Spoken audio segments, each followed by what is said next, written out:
Hey, salut les truffes! J'espère que vous allez bien. Aujourd'hui, on va parler d'un outil que je retrouve chez énormément de mes clients, le collier anti-aboiement. Alors j'ai deux clients qui, avant de faire appel à mes services ces derniers jours, en fait, ont fait appel à des professionnels. Ouais, je fais les guillemets avec les doigts, moi j'ai pas du tout peur de passer pour un vieux. Alors, ces fameux professionnels, d'un côté un moniteur de club canin, de l'autre l'éleveur, ont donné le même conseil à mes clients pour régler les problèmes d'aboiement, le collier anti-aboiement, on en a parlé, j'ai spoilé, oh. Alors pour revenir sur le concept de cet outil merveilleux, si le chien aboie quelques secondes, il se prend soit, dans le meilleur des cas, un spray dans la tronche, soit un coup de jus. C'est pas génial comme concept? Non? Non?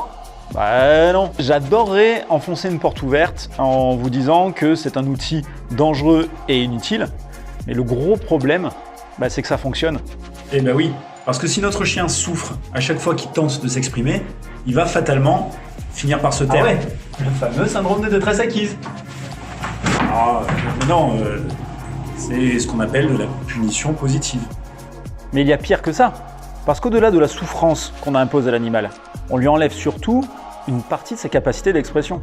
N'oubliez pas qu'à défaut d'être un réel langage, l'aboiement chez le chien est une décharge d'énergie, un moyen d'exprimer son état émotionnel à un instant précis. Si on empêche un chien de communiquer, voire pire, s'il a peur de communiquer, il va forcément emmagasiner une énorme quantité de frustration, et ça, c'est le plus court chemin vers la morsure.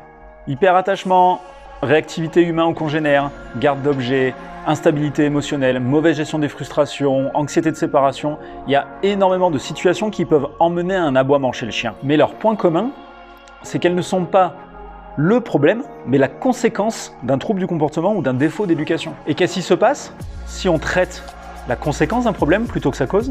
On met un pansement sur une jambe de bois, on travaille complètement à côté et on creuse le fossé entre notre chien et nous. Bref, on fait de la merde! La bonne solution? Cherchez à identifier les stimuli et les raisons de l'aboiement de votre chien et travaillez dessus, aidez-le à gérer tout ça. Au pire, faites-vous aider par un professionnel. Et au moment de votre recherche, si celui-ci vous propose en priorité des méthodes coercitives telles que le collier anti-aboiement qui n'ont aucune justification en rapport avec l'éthologie canine, à mon avis, vous pouvez peut-être lui proposer justement, lui, d'en mettre un de collier anti-aboiement.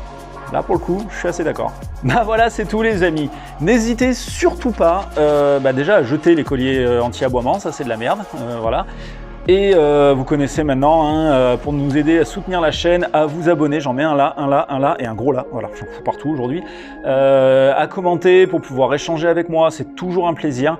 En attendant, nous on se retrouve très bientôt pour de prochaines vidéos. Prenez soin de vous et de vos loulous. C'est ciao!